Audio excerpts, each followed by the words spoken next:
Oke, saya mulai lagi ya. Jadi dari array processing Anda lihat di layar bahwa array itu termasuk multiple value data structure. Ya, multiple value data structure itu artinya array menyimpan kemungkinan nilai lebih dari satu, ya, lebih dari satu nilai. Nah, secara natural, karena array itu bersifat multiple value data structure, maka seringkali muncul struktur kondisional atau looping ketika melakukan array processing. Ya. Nah, ketika kita memilih struktur looping, maka harus difikirkan ada dua skema besar ketika kita melakukan pengolahan algoritma dengan looping, yaitu yang pertama adalah skema traversal, kemudian yang kedua adalah skema boolean atau skema searching with boolean. Ya. Nah, skema traversal itu maksudnya seperti apa? Nanti adik-adik, misalkan Pak Riki pernah menjelaskan tapi mungkin menggunakan istilah yang berbeda, itu nggak apa-apa, nanti dipastikan aja dengan saya yang mana. Skema traversal itu maksudnya seperti apa? Ini saya baru nyampe di menuliskan skema traversal. Skema traversal itu adalah skema perulangan yang jumlah loopnya terdefinisi atau diketahui dengan jelas. Jadi dari awal kita sudah bisa menghitung akan sekian kali dia diulang, akan sekian kali perulangan ini dilakukan. Ya, nah ciri khususnya dari segi sintaksis, jadi sintaks bahasa yang digunakan, maka seringkali skema traversal ini dicirikan dengan dipilihnya sintaks for pada perulangan. Ya. Nah, karena ada ciri khas skema traversal yang menyatakan bahwa jumlah loop diketahui dengan pasti, kemudian sintaksnya menggunakan for, itu semestinya ketika struktur perulangan dengan array memilihkan skema traversal, maka seharusnya loop itu tidak berhenti di tengah jalan. Oke?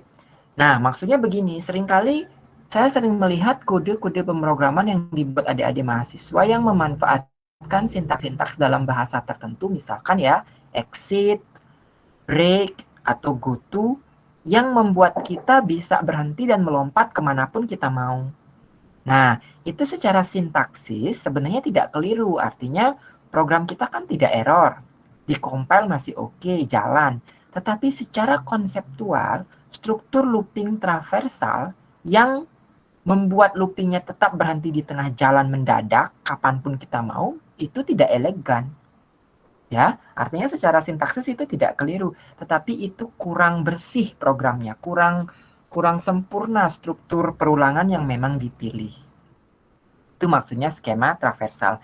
Setelah ini akan saya kasih contohnya ya, sudah pasti. Ini kan sekarang baru definisinya dulu ya. Ada yang join lagi, jadi saya harus ini. Nah, sekarang lawannya dengan skema with boolean ya. Tentu tinggal dilihat lawannya ya. Apa ciri khas dari skema searching with boolean? Jumlah loop kita tidak tahu. Artinya kita tidak bisa memastikan ya dalam loop yang kita buat ini akan diulang berapa kali. Itu kita tidak bisa memastikan. Ya, ada permasalahan yang butuh pengulangan, tetapi jumlah loopnya tidak diketahui. Ya, satu-satunya yang mungkin kita bisa analisis adalah berapa kemungkinan minimal pengulangan dilakukan atau berapa kemungkinan maksimal perulangan dilakukan. Nah, tetapi ketika nanti algoritma itu dijalankan, kita tidak tahu apakah dia akan di-run secara jumlah pengulangan minimal atau maksimal, atau di antara kedua nilai tersebut. Ya. Jadi kemungkinan bisa jadi loop-nya ternyata hanya sekian kali. Ada kasus tiba-tiba dia benar-benar diulang maksimal kali. Ada kasus tiba-tiba diulang hanya 0 kali atau 1 kali. Ya. Nah, sekarang secara sintaksis, adik-adik sudah bisa menebak ya. Secara sintaksis, skema boolean ini biasanya sering muncul dalam kode-kode pemrograman dengan sintaks while, ya, baik itu while do atau do while silahkan, atau ada bahasa pemrograman yang menggunakan sintaks repeat until, ya. Nah, ini ciri khas secara sintaksis dari struktur pengulangan atau reprocessing dengan skema Boolean. Oke. Nah, sekarang kenapa sih disebut istilahnya skema with Boolean? Nah, Boolean inilah variabel, adik-adik sudah tahu ya, Boolean kan sifatnya true atau false. Jadi skema ini disebut skema with Boolean, kenapa? Karena variabel Boolean inilah yang menjadi penanda apakah loop kita masih akan dilanjutkan atau berhenti sampai di sana. Nah, jadi kemungkinan berhenti di tengah jalan dengan melihat variabel Boolean. Maka dari itu skema ini sering disebut dengan skema searching with Boolean. Jadi mencari Boolean sehingga nilai Boolean itu entah true atau false yang menjadi ciri bahwa looping kita berhenti di sini. Padahal mungkin maksimal pengulangannya belum terjadi. Ya, atau bahkan belum terjadi sama sekali, sudah tidak diulang gitu. Bisa paham ya? Jadi skema traversal, skema Boolean akan kita gunakan untuk reprocessing sore ini. Ya. Nah, sekarang sebelum saya lanjut benar-benar ke contohnya dengan menggunakan array processing, adik-adik apakah ada pertanyaan tentang perbedaan secara definisi dulu ya, dari skema traversal dengan skema Boolean? Dari penjelasan saya.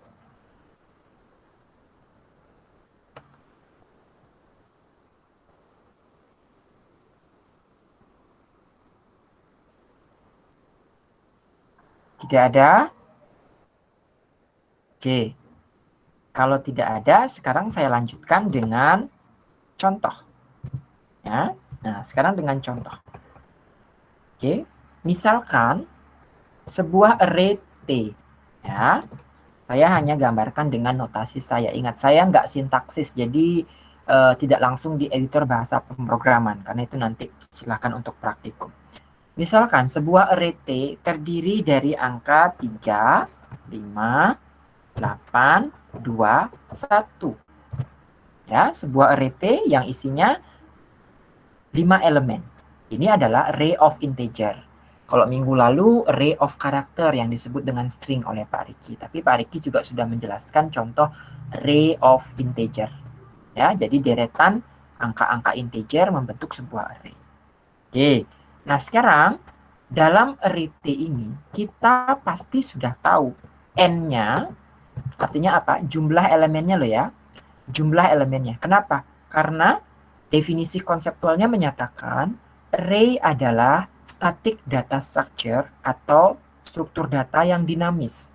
Sehingga pemesanan alokasi memori ketika kita mendefinisikan array harus sudah jelas dari awal.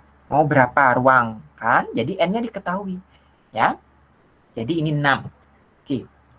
Nah, sekarang pertanyaannya adalah tuliskan sebuah algoritma misalkan yang paling simpel minggu lalu Pak Riki saya lihat di videonya memberikan contoh untuk menghitung jumlah elemen dari seluruh array. Ya, jadi algoritma apa? Sum of element. Ya. Nah, jadi diberikan array T yang isinya seperti tertera di layar, kemudian jumlah elemennya 6. Lalu pertanyaannya adalah, tuliskan algoritma untuk menghitung jumlah total nilai seluruh elemen pada array. Atau saya singkat dengan algoritma sum of element. Seperti kita menggunakan Excel, ketik sum untuk menjumlah. Kan begitu ya? Nah, sekarang pertanyaannya, hal pertama yang harus kita lakukan adalah, kira-kira algoritma sum of element ini secara natural akan mengikuti pola skema traversal apa skema Boolean?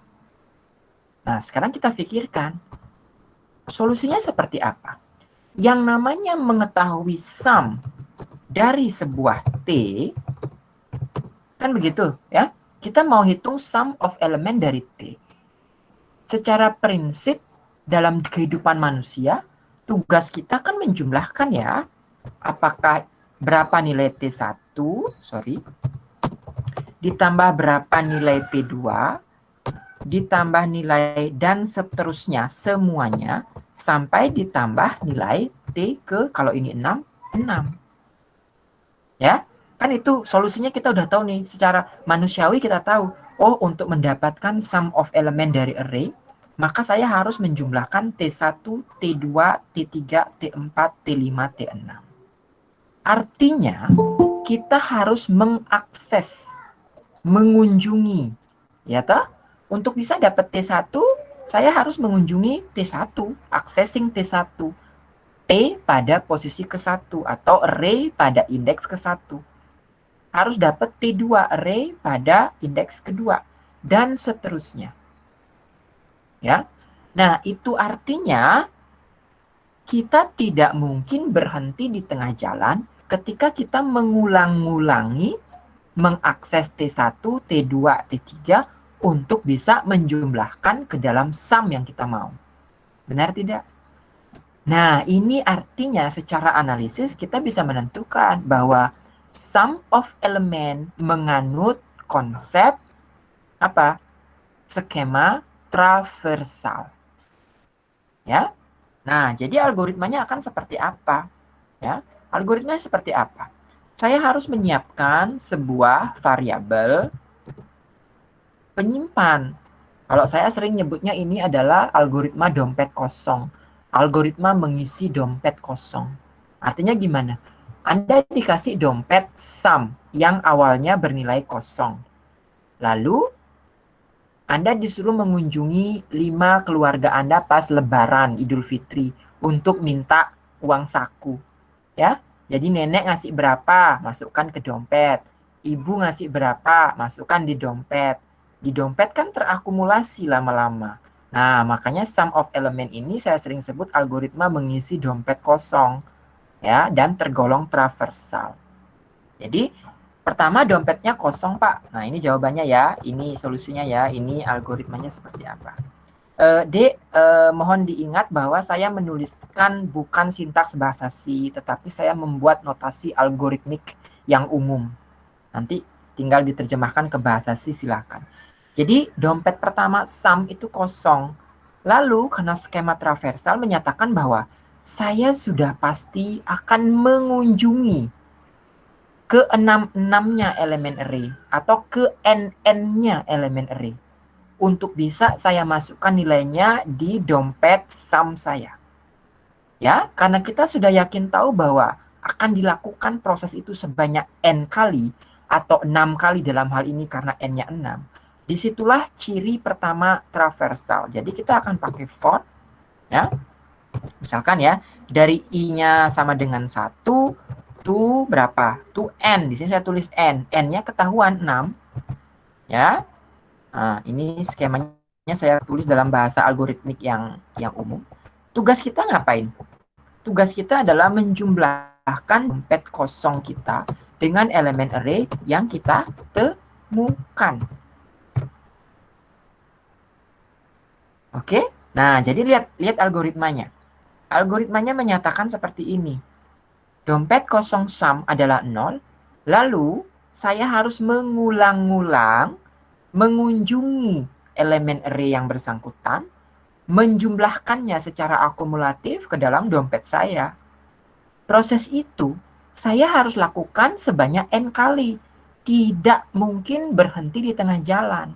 Maksudnya begini, apa mungkin kita bisa tahu sum of element dari 6 buah elemen array saya, tetapi saya hanya mengulang misalkan 3 kali.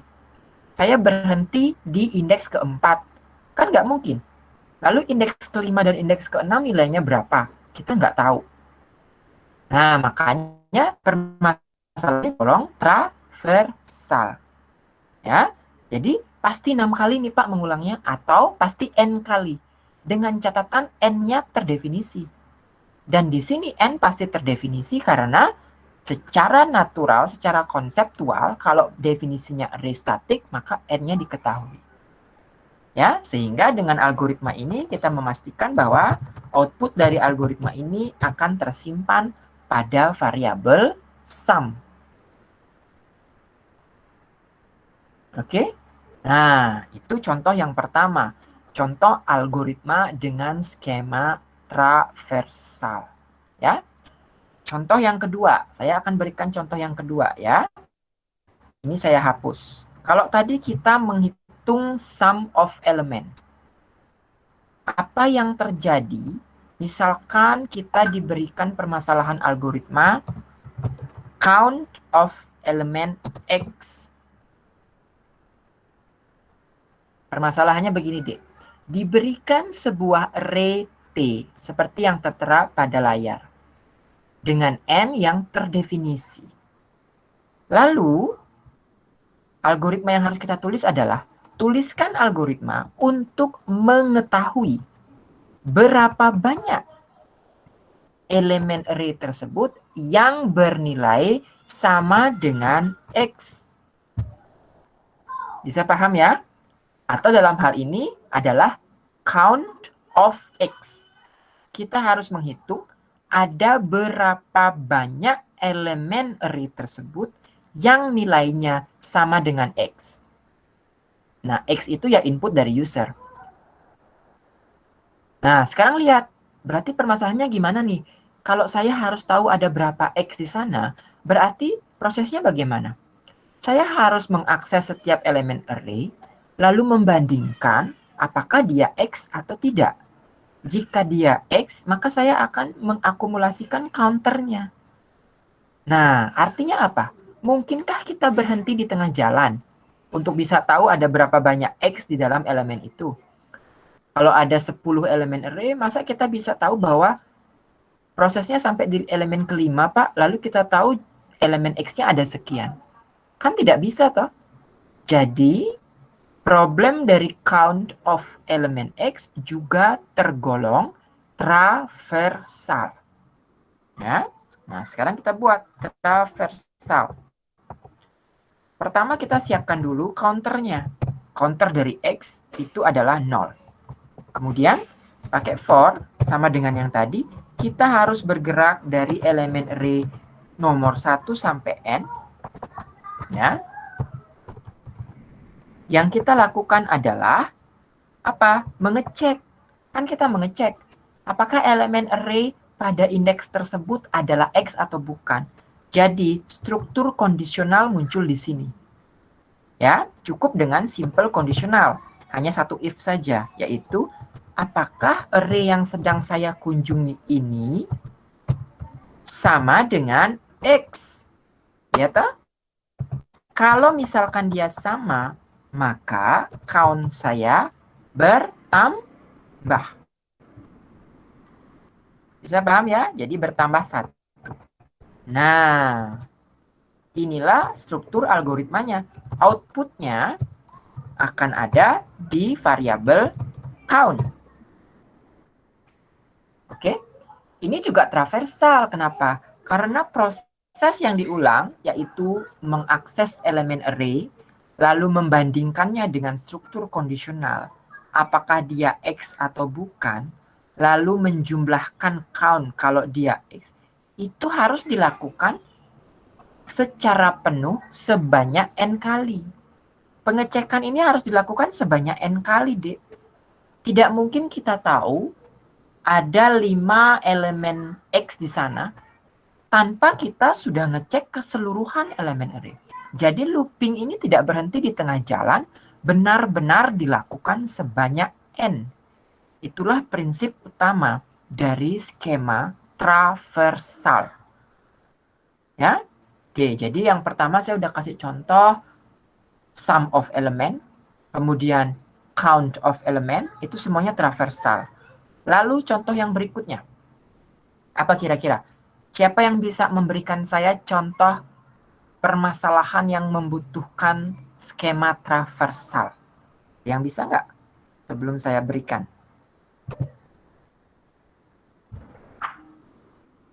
Siapa yang punya ide? Skema traversal.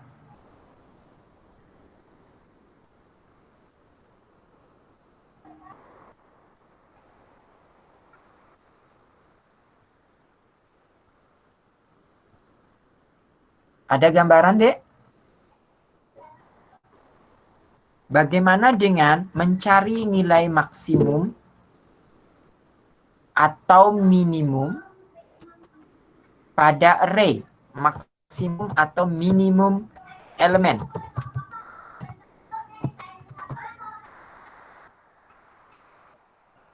Apakah menurut adik-adik mencari nilai maksimum atau minimum dari sederet elemen array tergolong skema traversal?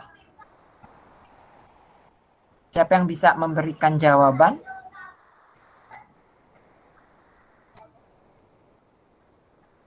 Ada message menjawab kasus bilangan faktorial, Pak. Oke, Jerry Yan Krismanto. Halo Dek Jerry.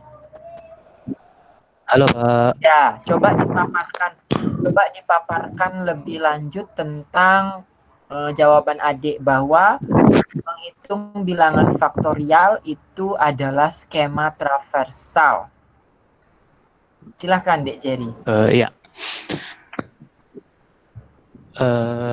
Ya sebelumnya saya ucapkan selamat sore kepada teman-teman dari Undiksa maupun dari UNESA. Jadi untuk kasus bilangan faktorial itu kita bisa menggunakan sintaks for ya. Bisa menggunakan sintaks for. For kita tetapkan dulu sebuah integer untuk di increment nantinya. Jadi saya misalkan saja I. Jadi I kita mulai dari 0. Kenapa 0? Karena indeks array itu dimulai dari 0. Kemudian I kita atur supaya lebih kecil daripada N. N itu merupakan indeks dari array yang kita buat, bisa merupakan input user atau bisa juga sudah terdefinisikan. Kemudian di increment tambah-tambah I untuk menambah nilai I setiap perulangan selesai.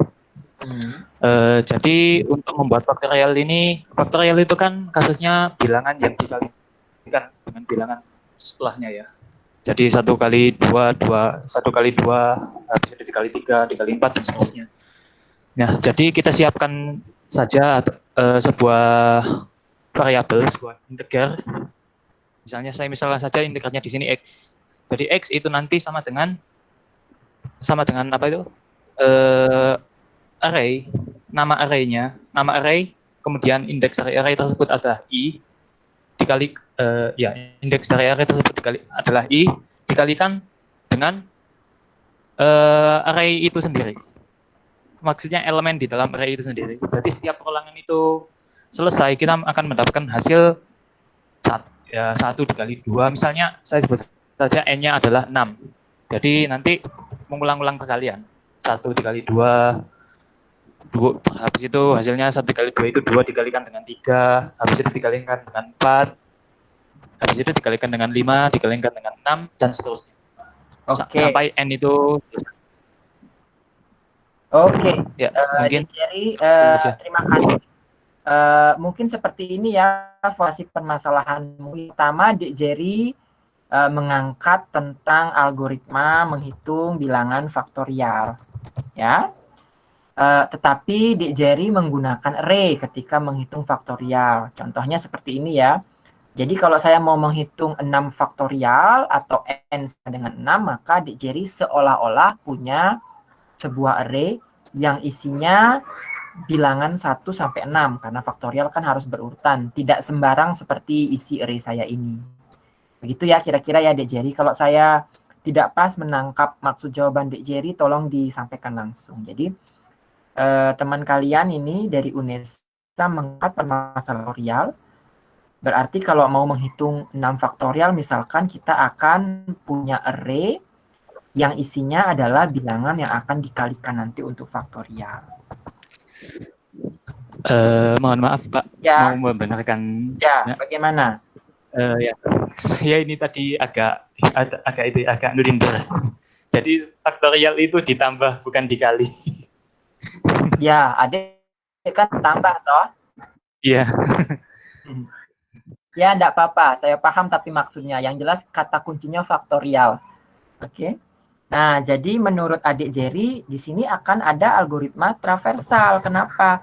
Karena untuk tahu faktorial dari bilangan 6 ini, maka saya harus mengalih-alihkan seluruhnya ya. Karena memang 6 faktorial itu kan sama dengan secara matematika 6 kali 5 kali sekian, kali sekian, kali sekian.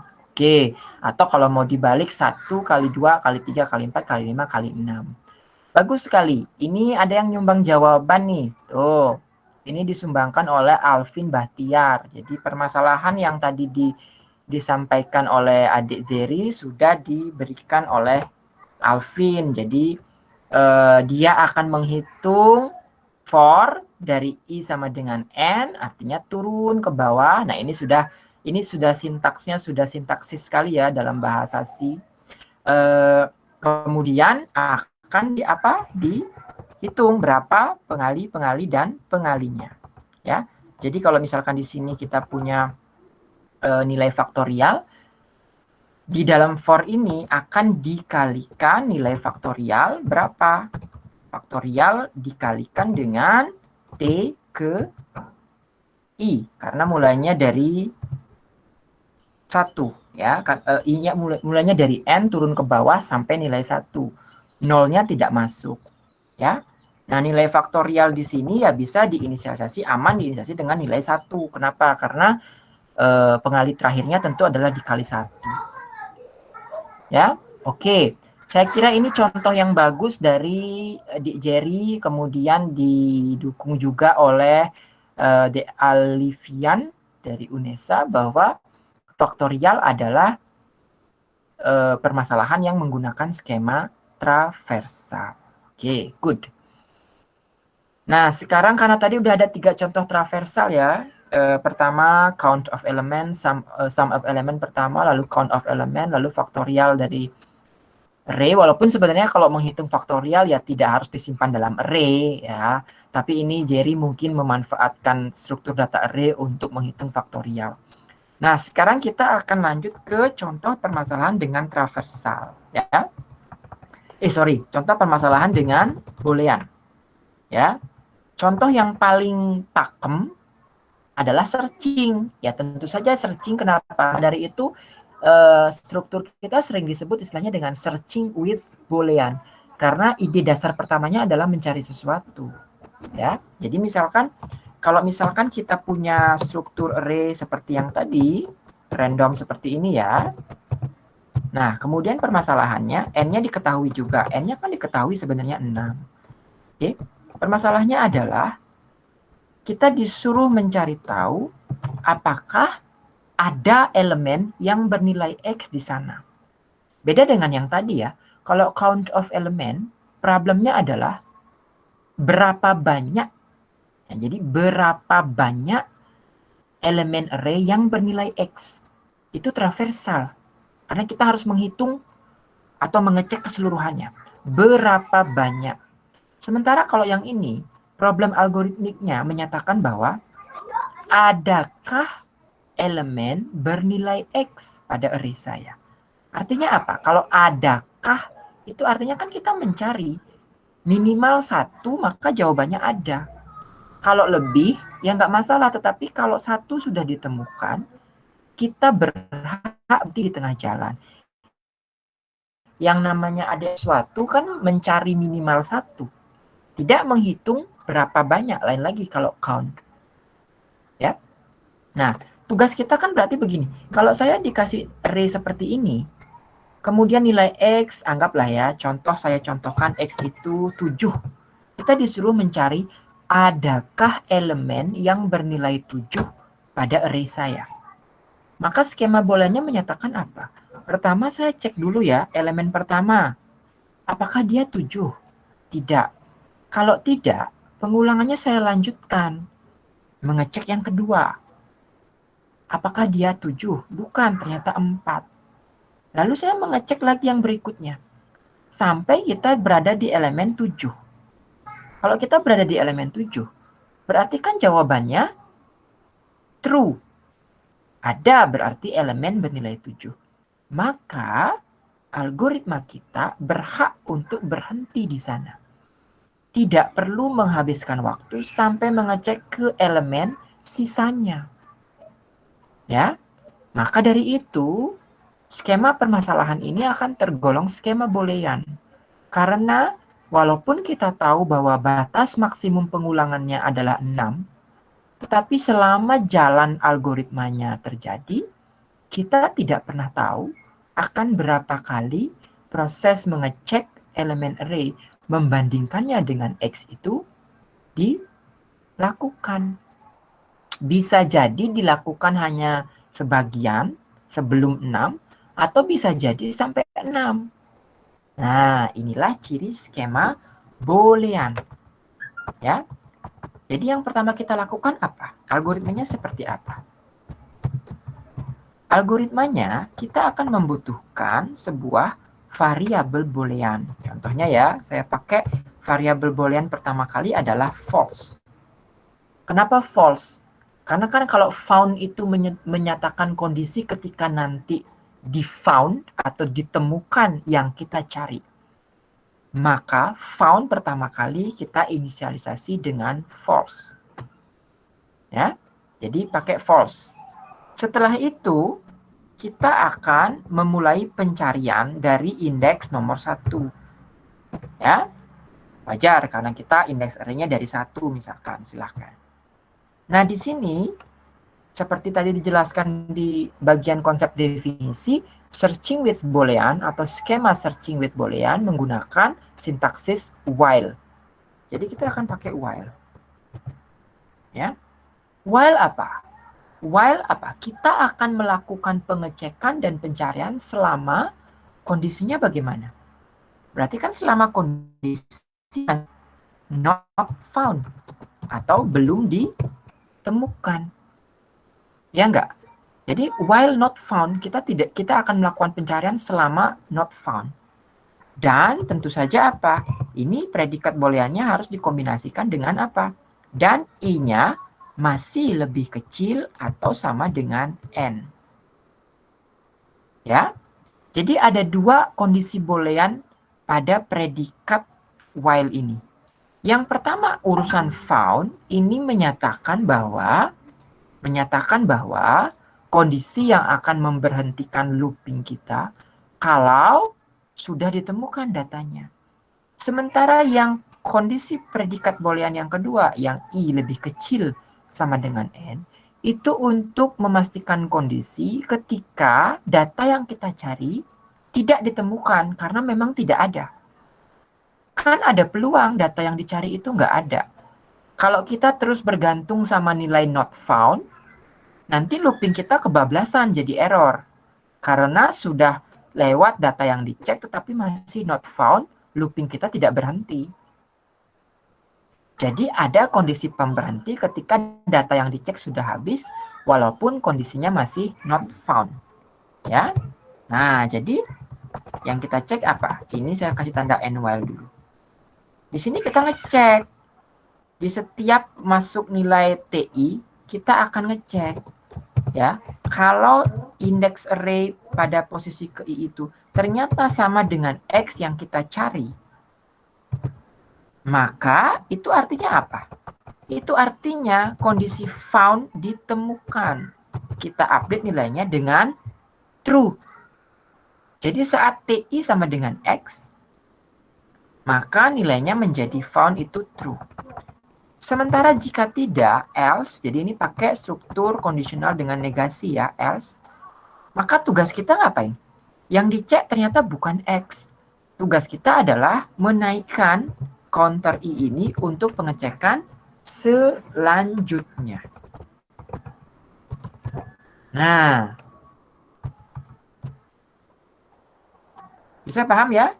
Jadi ini bentuk paling pakem cetakan utama dari struktur skema dengan boolean. Outputnya ada di mana? Ya, untuk masalah ini, karena permasalahan algoritma yang saya contohkan tadi, adakah nilai X pada array T, maka outputnya sudah terjawab di found. Found itu kan isinya true atau false. Jika dia tetap false, itu artinya X tidak ada di T. Artinya false, jawabannya false, tidak ada. Sementara jika found itu true, pernah berubah sekali menjadi true, itu artinya sudah pernah ditemukan sekali elemen array yang nilainya X. Wajar jawaban algoritmiknya adalah found true. Jadi outputnya ada di found. Bisa paham adik-adik ya? Jadi ini adalah skema algoritma mendasar dari searching with Boolean atau mencari sesuatu sampai ketemu pada deretan elemen atau deretan data. Ya. Oke, nah sekarang contoh yang kedua misalkan. Ya, modifikasinya akan sedikit karena skema ini sudah pakem sekali seperti ini. Contoh yang kedua. Permasalahannya seperti ini. Diberikan sebuah array T yang isinya seperti elemen 2, 4, 2, 7, 9. Lalu ditanyakan, tuliskan algoritma untuk mengetahui adakah bilangan genap pada array tersebut. Adakah bilangan genap pada array tersebut. Nah, untuk mencari tahu dia bilangan genap, berarti kan hanya mengubah kondisi if ini. Jadi, untuk mengetahui apakah ada bilangan genap pada array kita, itu skema Boolean searching. Yang kita search adalah minimal ada satu elemen array kita yang nilainya genap. Jadi skema ini hanya dimodifikasi di bagian kondisional ini. Ya, kalau tadi kan cukup mencari apakah TI bernilai X. Karena yang kita cari adalah nilai yang sama persis dengan X. Kalau sekarang ditanyakan, permasalahannya berubah menjadi, ini bukan menjadi mencari X, tetapi mencari adakah bilangan genap pada array tersebut. Konsep mengetahui ada bilangan genap itu kan kita mencari juga minimal satu yang genap. Jadi skemanya tetap searching, maka dari itu skema ini sering disebut skema searching with Boolean. Karena searchingnya itu sebenarnya adalah solusi utama yang kita cari, apa yang kita mau search. Bentuknya selalu search sesuatu. Walaupun dari bahasa soalnya tidak mencari sesuatu ya. Nah, jadi ini kita tinggal ganti. Kalau awalnya if TI sama dengan X, sekarang kita akan ganti kondisi ini menjadi apakah TI di modulo, kalau genap itu kan berarti kita pakai operator modulo ya, di modulo 2-nya sama dengan 0, maka itu bilangan genap. Jadi kita tinggal ganti baris kondisional yang dijadikan pengecekan atau pencarian data yang kita mau. Jika T ke I modulo 2 sama dengan 0, berarti found true. Itu artinya bilangan genap ditemukan. Ya, nah, bilangan genap ditemukan, ya berarti outputnya found true. Kalau tidak pernah ditemukan, ya found akan tetap bernilai false. Jawabannya berarti tidak ada bilangan genap pada array tersebut. Oke? Bisa dipahami?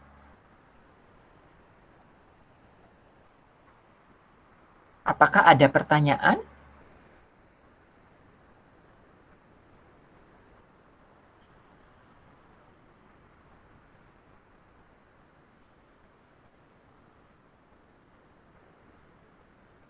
Oke, tidak ada pertanyaan ya. Oke, sekarang saya akan kasih satu permasalahan untuk adik-adik kerjakan sebagai latihan. Sebentar saya minta beberapa mahasiswa untuk memberikan jawabannya ya. Oke.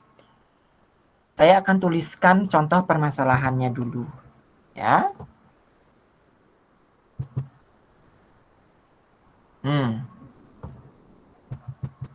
Ingat pesan saya, tolong dipastikan skema Boolean apa traversal ya. Oke. Jadi permasalahannya adalah diberikan array seperti yang tertera pada layar. terdiri dari 6 elemen. Ya. Kemudian tugasnya adalah tuliskan algoritma untuk mengetahui. Tuliskan algoritma untuk mengetahui apakah seluruh elemen pada array tersebut nilainya sama. Ya. Jadi nilainya sama maksudnya begini. Apakah array saya isinya misalkan 2, 2, 2, 2. Nah, kalau yang ini berarti true. Sementara kalau yang di atas itu false karena nilainya tidak sama semuanya. Oke. Nah, coba sekarang dikerjakan. Tuliskan algoritma untuk mengetahui apakah seluruh elemen pada array saya nilainya sama.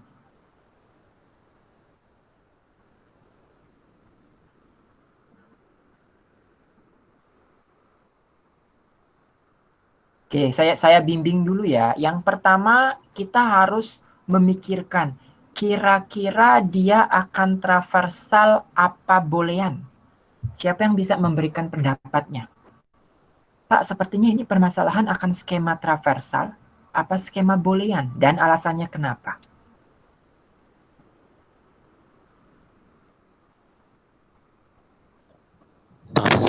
Izin menjawab, traversal.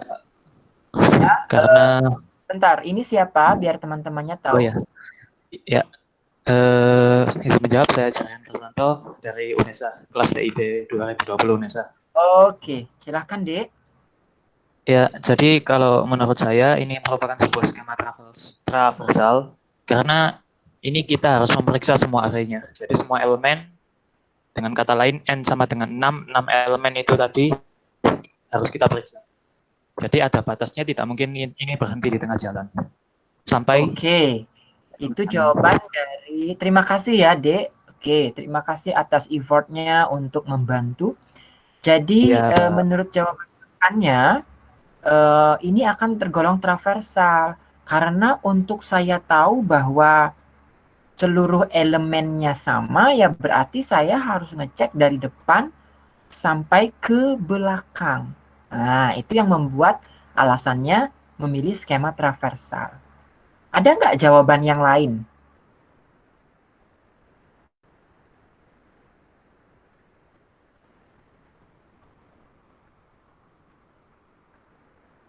Ada kira-kira jawaban yang lain? Ingat ya, persoalan algoritmiknya dari saya adalah apakah seluruh elemen array saya bernilai sama? Itu artinya true atau false, yes or no.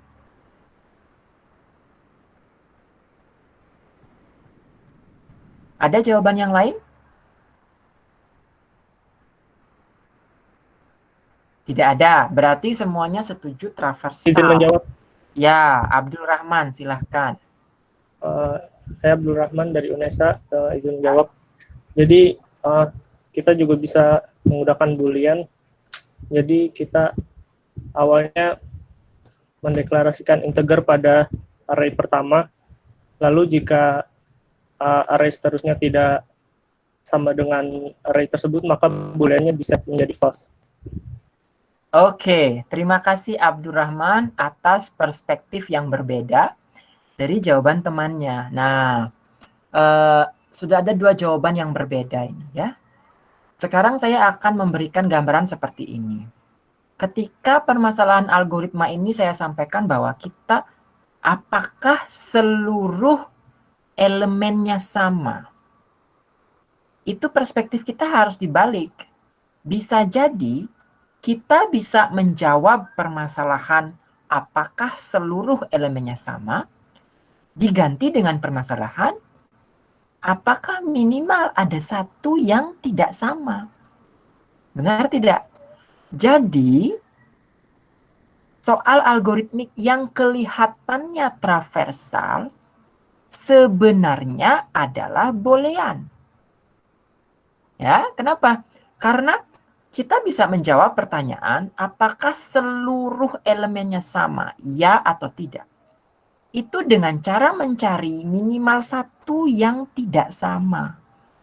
Dan ketika kita mencari satu yang tidak sama, itu artinya algoritma kita tidak perlu berjalan sampai habis.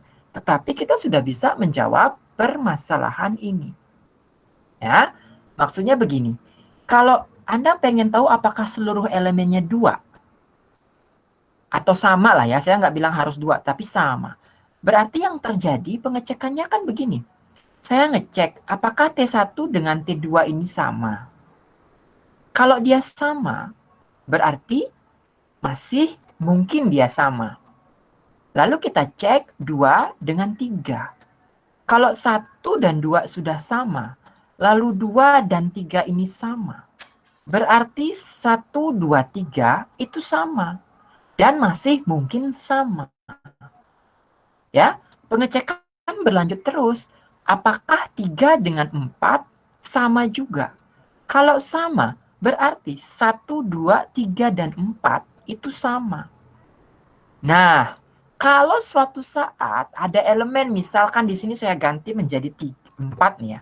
Berarti kan elemen T keempat dengan T kelima tidak sama. Kita menemukan satu pasang yang nyatanya tidak sama. Itu artinya jawabannya untuk keseluruhan permasalahan ini sudah dipastikan false. Kita tidak perlu mengecek sisanya. Ya, jadi untuk permasalahan ini, solusi yang paling tepat itu adalah solusi algoritmik dengan skema boolean. Nah, jadi sekarang kita mulai belajar menganalisis ya. Kelihatannya traversal, tapi ternyata boolean. Ya. Tapi ketika Anda memandang itu traversal, sebenarnya saya paham banget bagaimana pola pikir adik-adik. Adik-adik masih melihat bahwa untuk mengecek seluruhnya sama, ya udah pasti Pak, seluruhnya kita cek. Kalau yang adik-adik cari seperti itu, seolah-olah traversal. Padahal algoritma yang paling tepat untuk permasalahan ini adalah skema searching with boolean. Dengan catatan yang kita cari yang tidak sama. Nah, dibalik jadinya. Ya, sekarang coba saya tuliskan algoritmanya. Oke. Pertama, kita mau cari sama atau tidak sama. Berarti kita pakai variabel boolean misalkan same, kalau tadi found. Tapi same sama found ini sama fungsinya, sebuah boolean pencari. Ya. Saya akan pakai same pertama kali adalah true. Loh, kenapa Pak ini kok true kalau tadi found-nya false? Ya, karena kan found tujuannya akan berhenti kalau ditemukan atau true. Kalau yang ini same akan berhenti kalau dia akan false. Artinya ada satu yang not same.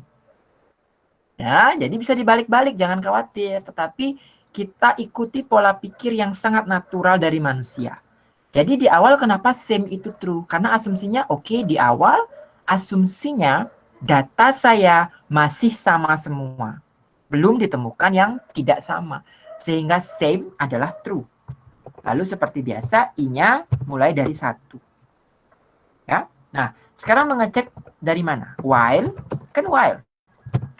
Kita akan melakukan pengecekan pasangan per pasangan.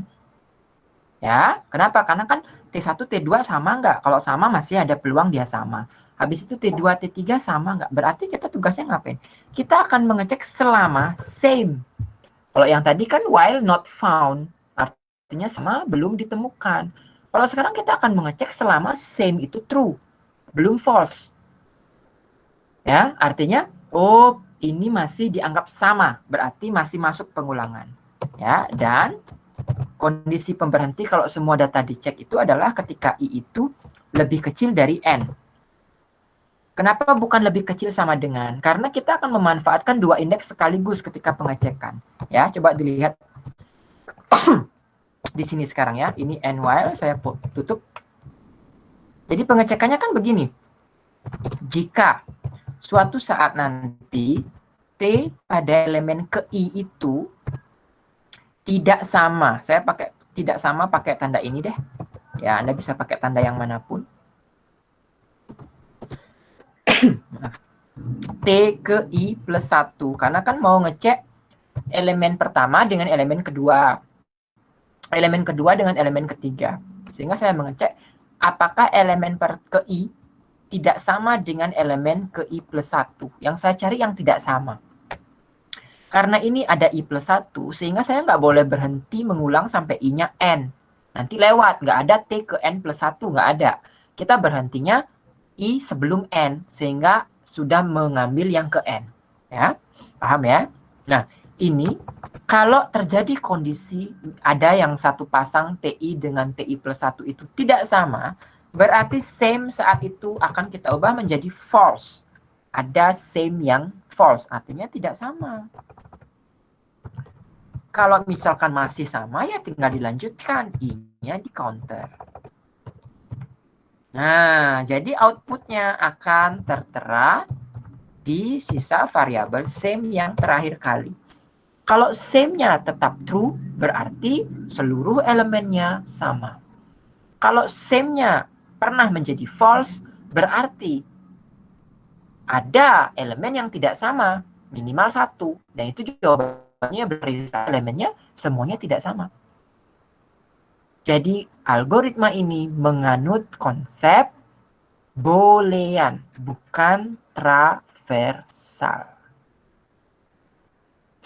Oke, kira-kira bisa dipahami untuk contoh yang ini. Jadi kemampuan adik-adik untuk menganalisis saya mau pakai traversal atau boolean itu benar-benar harus dilatih. Instingnya ya, itu memang konsep algoritma. Jadi membangun algoritma, solusinya ada di kepala adik-adik. Setelah itu cocokkan, kira-kira cocok dengan skema mana. Tergantung pola pikir yang adik ambil. Kalau keliru, nanti keliru mengambil skema algoritmanya ya. Apa ini traversal, apa boolean. Oke. Nah, ada pertanyaan sampai di sini?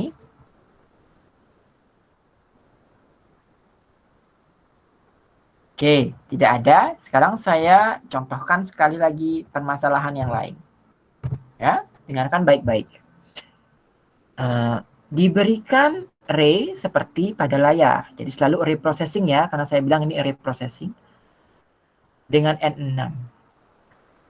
Coba adik-adik tentukan, tuliskan algoritma untuk mengetahui apakah array elemen-elemen array saya terurut membesar dari depan ke belakang. Apakah elemen array saya terurut membesar dari depan ke belakang?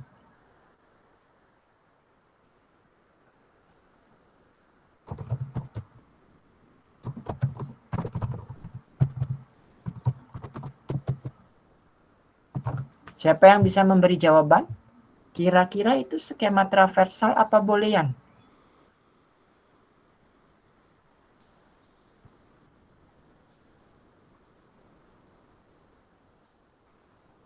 Jadi kalau contoh yang terurut saya kasih yang begini ya. 2, 5, 7, 9, 10. Ini terurut membesar. Sementara T yang di atas 2, 4, 2, 7, 9 itu false, tidak terurut.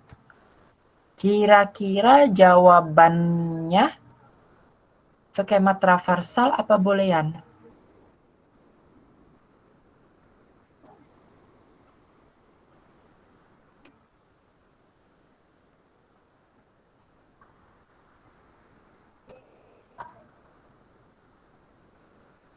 Ada yang bisa?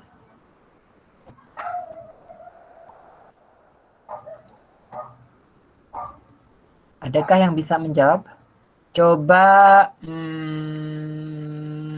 Rizky Fadilah Amin.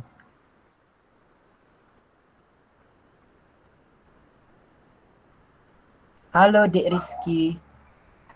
Terlihat di layarnya kan? Iya, Pak.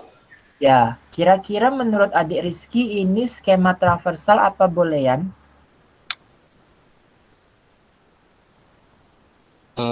Menurut saya sih boolean, Pak. Ya, kenapa begitu Dek Rizky?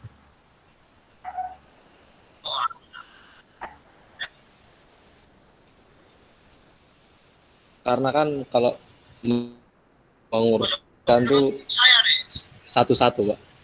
Dari 2 terus 4 apakah lebih kecil, terus lebih kecil lagi kan masih ada 2, jadi boolean. Oke, Seperti itu. suaranya agak terputus-putus, tapi jawabannya katanya skema boolean. Oke, coba saya tunjuk Dewi Ratna Iswara. Halo.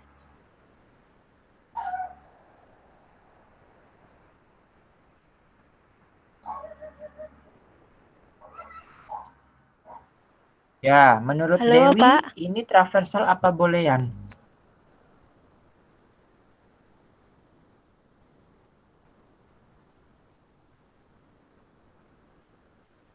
Menurut saya Kenapa traversal? traversal, Pak.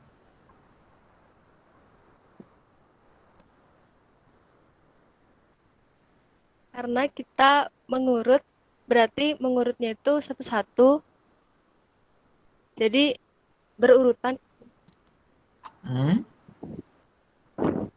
Kita tidak mengurut ya, tapi mencari tahu apakah datanya terurut. Jadi kita bukan mengurutkan.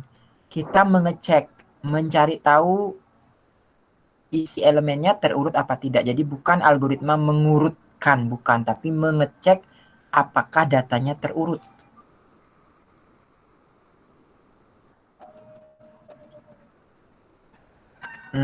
Coba saya tunjuk yang lain. Yuan Angela Alma. Ya, Pak. bagaimana menurut Dek Juan? Menurut saya dua-duanya bisa, Pak. Dua-dua. Kalau pakai itu dicek apakah bilangan itu apakah bilangan ke I ya, misal ke I, apakah bilangan I plus 1 itu lebih besar dari I. Jika iya, ikut teruskan, kalau tidak langsung break. Gitu kalau traversal. Kalau yang satunya tadi boolean ya, boolean.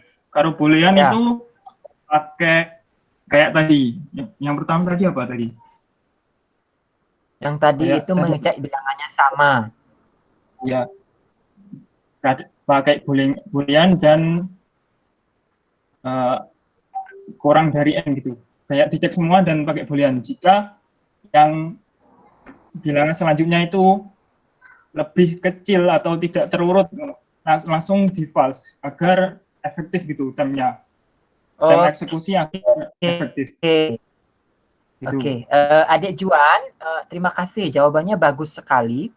Tetapi kalau misalkan Adik Juan memilih, yang mana yang lebih tepat, traversal apa boolean?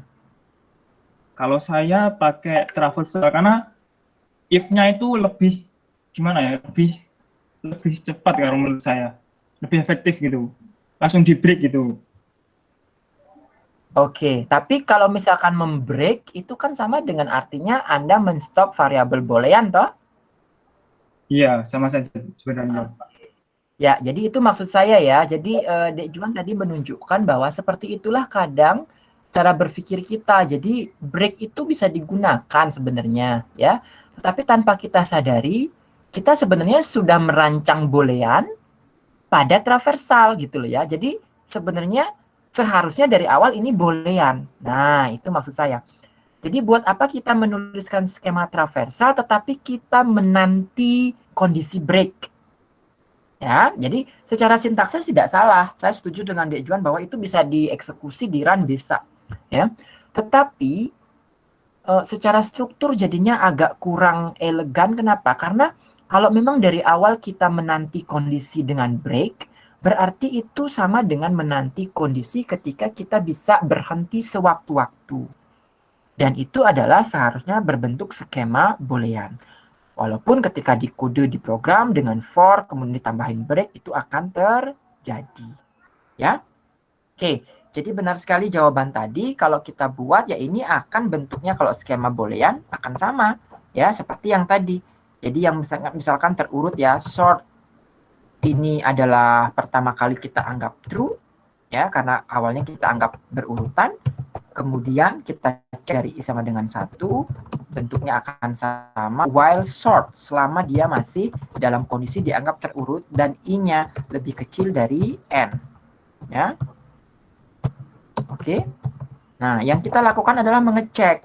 Karena ini ngecek terurut besar dari kecil ke besar atau membesar, berarti kondisi keliru yang kita cari adalah kalau suatu saat nanti T ke I itu justru lebih besar dari T ke I plus 1. Ini kondisi keliru sort yang kita cari. Ya.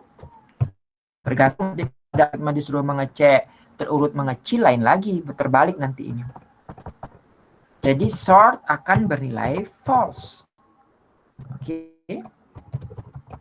Nah, kemudian else ini akan dicekkan pengecekan selanjutnya. Oke. Nah, jawabannya akan ada di variabel sort, output sort. Ya, jadi ini struktur algoritmik secara skema boolean untuk permasalahan ini. Ya. Kalau misalkan menggunakan skema for, kan akan tertera seperti ini. Akan tertera seperti ini. Ya.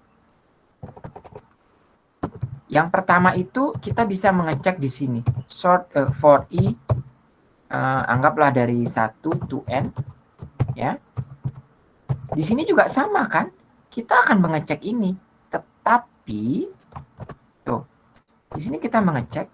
Tetapi di sini, kalau misalkan suatu saat ada yang lebih besar, di sini kita menambahkan break. Nah, ini yang seolah-olah dianggap menjawab pertanyaan, apakah array kita masih terurut atau tidak. Sebenarnya, konsep menggunakan break di sini dengan kondisional, tentu sebenarnya adalah konsep menggunakan variabel boolean pemberhenti. Ya. Sehingga for yang kita definisikan di atas ini mentah sekali dalam pengertian kenapa kita harus mendefinisikan pengulangan kalau ternyata di tengah jalan kita kemungkinan akan membreak. Kalau yang di sini memang kondisinya tidak diwajibkan akan mengulang sampai n. Ya, karena yang memang mengecek kondisi adalah sort yang bersangkutan. Jadi ini beda ketika kalian menuliskan algoritma dengan skema boolean pada permasalahan boolean yang seharusnya dengan menggunakan sintaksis sebenarnya sifatnya seperti boolean. Gitu ya. Nah, oke, jadi saya lihat adik-adik sudah cukup memahami perbedaan keduanya seperti apa. Ya, yang lain kira-kira ada pertanyaan nggak? Yang lain apakah ada pertanyaan dari dua skema reprocessing secara garis besar, yaitu skema traversal dengan skema searching with boolean?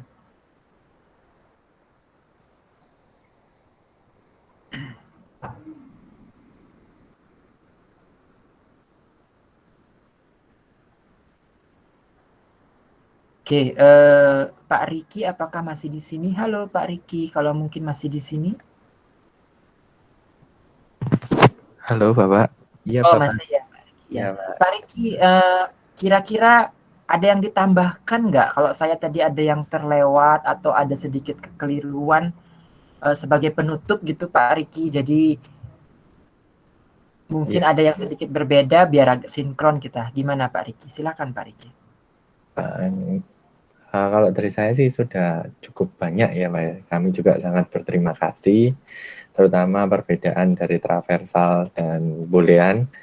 Nah ini juga memperkaya ilmu di mahasiswa kami. supaya sebelum ada permasalahan nggak langsung terburu-buru melakukan pengkodean. Ya. Sementara kan langsung di-coding gitu, yang penting jalan sesuai beres gitu. Tapi harus dianalisis lebih lanjut, karena di tingkat lanjutnya kan ada analisis algoritma juga itu, supaya kita membuat algoritma itu yang benar-benar tepat guna gitu. Saya rasa ilmunya sangat bermanfaat bagi kami, Pak. Terima kasih banyak. Jadi pesan dari Pak Riki itu tadi benar-benar sesuai banget ya yang kita harapkan. Artinya begini, Dek. Kalau adik mungkin pernah dengar jargon ya, adik-adik semuanya, bahwa belajar bahasa pemrograman itu berbeda dengan belajar pemrograman. Ya, kalau belajar bahasa pemrograman itu fokus sama sintaks. Dan kalau sudah dengan sintaks, itu kita sering pakai akal-akalan gitu loh ya. Nah, karena kan ini bisa tambal sulamnya bisa apapun kalau pakai sintaks saja. Jadi misalkan bahasa C lah, bahasa Jawa, C++, itu kita kreatif, sudah mulai tambal sulam, yang penting jalan. Kan begitu ya kalau sintaks bahasa pemrograman. Nah, kalau bisa di awal, kita pastikan dulu algoritma pemrogramannya seperti apa. Dan ketika algoritmik yang kita bahas berarti itu terbebas dari bahasa pemrograman apapun. Strukturnya yang kita cek. Nanti diterjemahkan ke dalam bahasa apapun pasti bisa. Pasti ada. Seperti tadi saya bilang bahwa kalau adik-adik mau pakai traversal dengan for di bahasa manapun, for tinggal diikuti. Dengan while silahkan. Atau mungkin bentuk while-nya agak berbeda, dual silahkan diikuti. Tetapi secara pakem, solusi kita dari algoritma itu sudah mangkus. Jadi ini memang solusinya secara algoritma ini gitu ya. Jadi ini solusi array processing-nya adalah traversal. Ini solusi array processing-nya adalah searching with boolean, mencari sesuatu yang berhenti tengah jalan. Nah, dengan begitu nanti ketika ada masalah-masalah jenis baru, saya yakinkan bahwa jawaban kode programnya itu nggak beda jauh loh. Ya, misalkan nanti Pak Reki kasih soal ini, soal itu, jawabannya cuma 2 kalau saya. Kalau nggak traversal, searching with boolean, dan bentuknya sama. Adik-adik akan bisa menjawab soal-soal Pak Riki dengan mudah, gitu loh ya. Beda kalau dari awal beban kita ada di sintaks ya Pak Riki. Jadi kita mikirnya tuh sintaks gitu. Aduh, ini jawabannya gimana nih, kode programnya bagaimana gitu. Padahal bentuknya, cetakannya itu sama. Ya, karena reprocessing cuma ada 2, traversal atau boolean, ya. Nah, itu maksud saya. Jadi mumpung, nah biasanya memang karena ini kan kita di tingkat 1 ya, tingkat awal baik di UNESA maupun Undiksa, seringkali kita memang mahasiswa terutama, bagi mereka itu Pak Riki ya, belajar programming segalanya adalah tentang bahasa pemrograman. Ya, nah itu yang sering kita harus kasih cekokan sedikit bahwa oke, kalau bahasa pemrograman itu implementasinya, praktikumnya. Tetapi belajar programming yang tepat itu adalah menuntun untuk menganalisis solusi dari masalahnya dulu. Kalau solusinya sudah mangkus, efektif, maka dibawa ke bahasa manapun akan kuat. Program adik-adik akan jalan dengan baik. Ya, karena input, output, dan prosesnya tetap seperti itu. Walaupun dengan sintaks yang manapun di bahasa tertentu. Ya, akan tetapi tentu bukan berarti belajar sintaks bahasa nggak penting. Wah, penting banget.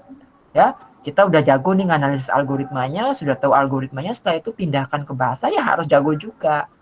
Ya, tapi bedanya begini. Untuk bisa jagoan programming, maka melatih diri menyelesaikan solusi yang penting. Untuk bisa menjalankan pemrograman, maka praktikum dengan tangan sendiri menggunakan bahasa itu yang penting. Ya, nah solusinya apa dari masalah ini seperti tadi. Nanti secara sintaksis adik-adik harus apa? Ya sering-sering ngetik dengan bahasa C kalau mau jago bahasa C. Sering-sering ngoding dengan bahasa Java kalau mau jago bahasa Java. Tetapi kalau solusinya sudah ada, dikombinasikan dengan C atau Java, strukturnya akan pakemnya sama. Itu maksudnya ya. Jadi belajar programming dengan belajar bahasa pemrograman, 2 hal yang berbeda, tetapi harus dikombinasikan. barulah adik-adik menjadi programmer yang handal. Kalau enggak, kalau misalkan hanya belajar sintaksnya saja, solusinya nggak bisa, itu nggak bisa akan membuat solusi-solusi yang lebih kompleks. Tapi kalau pintar menghasilkan solusi, tapi nggak pernah ngoding, juga nggak bisa kita akan mengimplementasikannya sendiri. Nah, jadi sebagai sarjana informatika atau ilmu komputer, dua-duanya harus dapat. Ya, melatih solusi, mencari solusi algoritmik, lalu mengimplementasikannya dalam praktikum-praktikum. Nah, kira-kira begitu ya untuk hari ini, Pak Riki ya. Saya kira cukup ya. Terima kasih juga untuk Pak Riki dan mahasiswanya semua dari UNESA. Mudah-mudahan kita bisa belajar bersama. Statusnya belajar bersama ya dengan adik-adik dari Undiksa ini. Saya senang sekali dengan respon aktif dari mahasiswa Pak Riki ini. Ya, mudah-mudahan bisa membantu menambah ilmu dan ada manfaatnya untuk masuk ke jenjang perkuliahan berikutnya. Kalau di Undiksa ini pertemuan terakhir Pak Riki, jadi setelah libur tahun baru mereka ujian akhir. Kalau Pak Riki masih ada pertemuan lagi enggak? Kalau di kami masih ada demo program sih Pak, jadi UAS-nya kami buat demo program seperti itu. Ya, mungkin kami juga sama, itu maksud saya di UAS nanti, di bulan Januari, tapi saya belum berikan persoalannya gitu. Oke. Dari adik-adik ada sebagai penutup mungkin pertanyaan atau bagaimana? Tidak ada. Oke, kalau tidak ada mungkin kita akhiri sesi kita sore ini sampai di sini ya, Pak Riki ya. Semester depan kita lihat apakah Undiksa dengan UNESA akan dilanjutkan dalam bentuk-bentuk yang lebih lengkap. Kalau sekarang kan hanya sebenarnya perkenalan dengan mitra gitu ya, Pak Riki ya, untuk 1-2 pertemuan. Semester depan kami punya mata kuliah struktur data. Jadi lanjutan dari ini. Nanti kita lihat, kita bicarakan sama-sama jika memang ada gabungan lagi atau bagaimana dari awal. Jadi kalau sekarang kan di tengah jalan ya kita bertemu ya. Iya, Oke. Oke, sekian saja saya ucapkan selamat sore dan terima kasih sebesar-besarnya untuk UNESA atas kesempatan join teaching atau belajar bersama ini. Terima kasih Pak Riki dan adik-adik semuanya. Iya, terima kasih kembali Pak Windu. Dan selamat Natal. Terima kasih kembali Pak. Iya. Silahkan bisa